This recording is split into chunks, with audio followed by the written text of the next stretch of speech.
Bienvenidos, bienvenidas al Trotamundos Político especial para el Día de los Muertos, el Día de Muertos, que en México sabemos que es una celebración, una tradición incluso muy fuerte en la población y en todo el país. Pero el tema de hoy no es tan propiamente político internacional ni histórico, bueno, un poco sí.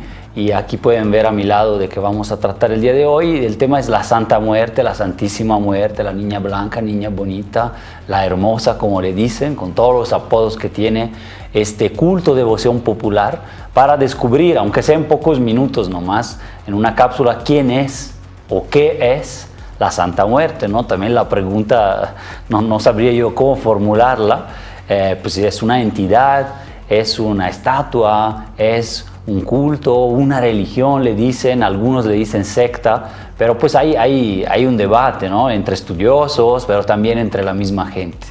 Dentro de eso, ¿qué decir? Es una devoción, un culto popular, es decir, es una santa que no está santificada por la iglesia, ¿no? Es una santa que está santificada por el pueblo de los devotos, los simpatizantes, los que la cultúan, ¿no? Como se dice a veces en tema de religiones. Y entonces, ¿quién es? Es un culto popular que no conocemos bien sus orígenes. Es decir, hay estudiosas académicas que lo trabajaron y que parece ser que llega desde la época colonial.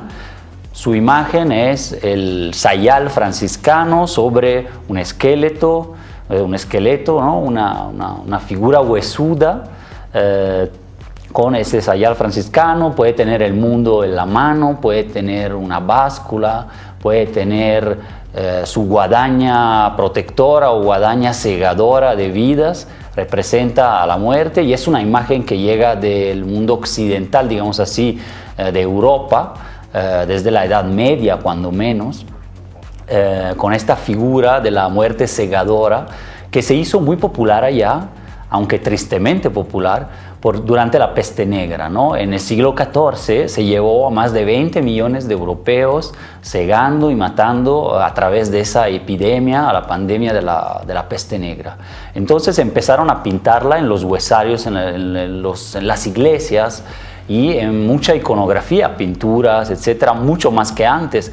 Y había vivos danzando con la muerte, las danzas macabras y otras figuras de la muerte interactuando con los vivos. Cuando llegan los españoles a América, y entonces traen esas imágenes, incluso las usan para tratar de dar miedo a las poblaciones indígenas. Y no solo dar miedo, sino también, convertir al catolicismo, con esa figura también que espantaba mucho y generaba respeto, y que se llevaba en las procesiones del día viernes, ¿no? De las procesiones antes de la Pascua, antes de la resurrección de Cristo, en Semana Santa, pues estaba el triunfo de la muerte, y 3 días después, ¿no? Resucita Jesús, y entonces está la figura de la muerte ahí que pierde, ¿no? Según la tradición católica. Pero pues los devotos aquí en las Américas, posiblemente los pueblos, ¿no? Hayan empezado en barrios, en pueblos indígenas, a utilizar de otra manera ese culto, esa figura, ya a crearla como una santa. Ya se conocía el término muerte santa en ese sentido. En el siglo XVII, XVIII hay bulas, edictos, ¿no? de la Santa Inquisición, prohibiendo que se use esa figura, porque la usaban con destilados del agave, ¿no? Lo que sería el tequila, y la ponían al contrario, al revés. Entonces pues llega clandestinamente, prohibida, hasta el día de hoy, hasta el siglo XX.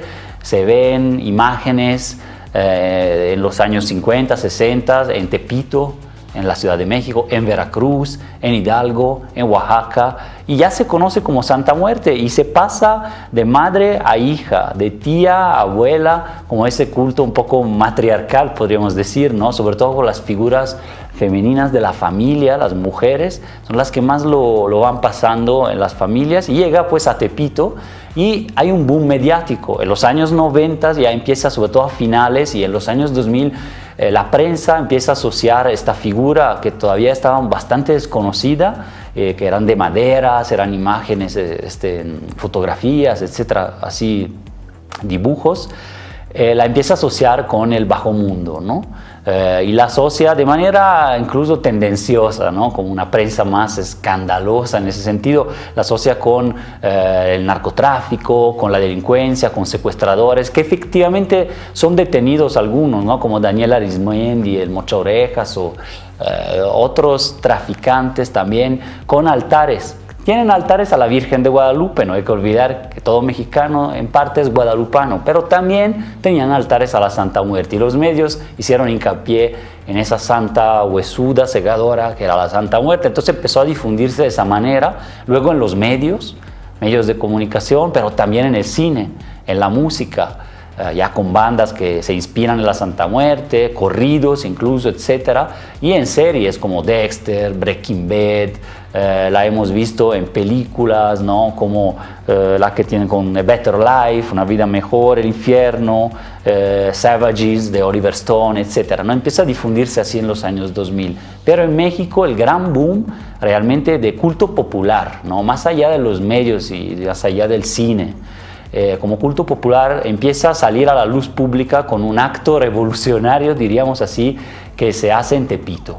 Lo hace doña Enriqueta Romero, que es una trabajadora del barrio de Tepito, de la calle Alfarería 12, y saca su imagen de la Santa Muerte, que en Tepito es una santa patrona del barrio, o sea, todos la conocen, la llevan, etcétera, pero no la sacaban afuera, no en la calle. Entonces la saca porque simplemente no cabe en su casa, una casa humilde de ese barrio. Entonces saca una estatua de casi 1,70 m, 1,75 m, vestida como la tradición de vestir los santos, y entonces empieza a generar un flujo de gente y hacen un rosario desde el 2001, cada primero del mes. Ahorita ya no se realiza, terminó en 2016, pero por 15 años empezó a generar un tejido social, efectivamente, empezó a generar una explosión del culto, ya diría que en todo el mundo, porque se ha difundido en Japón, en Dinamarca, en Italia, en Francia, en España, en Estados Unidos muchísimo, pero también por la migración mexicana para allá, por los medios,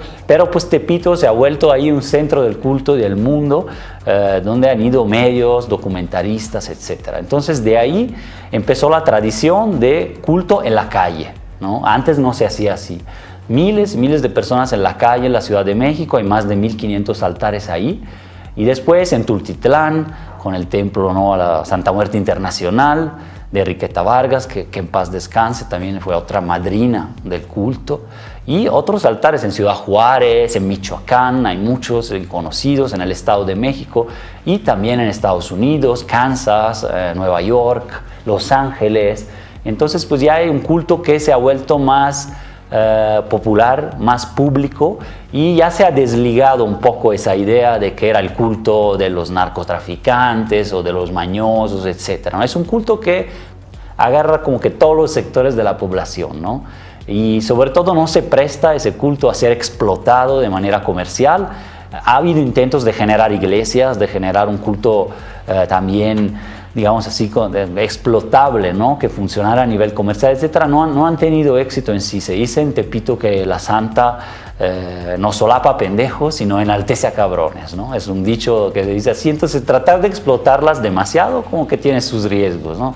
Dicen que es vengativa y le ponen pues sus ofrendas como el Día de Muertos. La diferencia es que el Día de Muertos es católico, ya para el tema del día de hoy estamos en esos días, es católico y es cooptado de alguna manera, es una tradición también pública, estatal, mexicana, ¿no?, vendida al mundo, parte del patrimonio inmaterial de la UNESCO, muy bonito, muy turístico también. Y la Santa Muerte es otro aspecto, ¿no?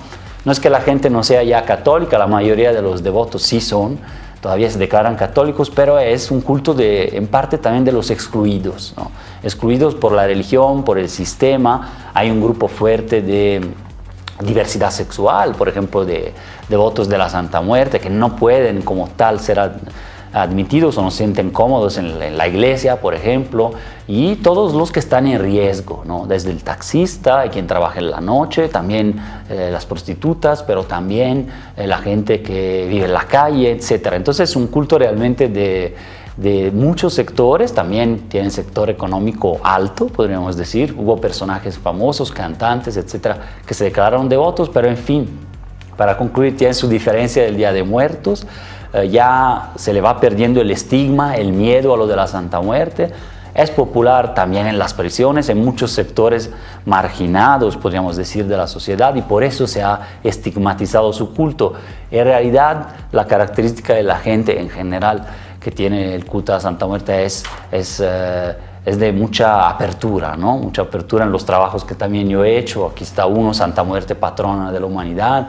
Este es de Claudia Rey, es un trabajo fotográfico muy bonito. La gente siempre ha sido muy receptora, ¿no? Muy acogedora y positiva por lo que puede lograr con eso, ¿no? Hasta cierto punto también es un culto de la crisis. En México cíclicamente estamos en crisis permanentes y ya no hay santos a quien apelar, y entonces nacen cultos populares como este, pero también como Jesús Malverde, como San Judas, como Maximón en Guatemala, o San La Muerte en Argentina, que es el primo hombre de la Santa Muerte mexicana, ¿no? Un culto muy, muy parecido allá. Entonces, bueno, espero haber aclarado un poco de qué se trata. Hay mucho, mucho más que decir, pero ahora pues que disfruten el Día de Muertos, ya sea con el Día de Muertos tradicional o con la Santa Muerte también.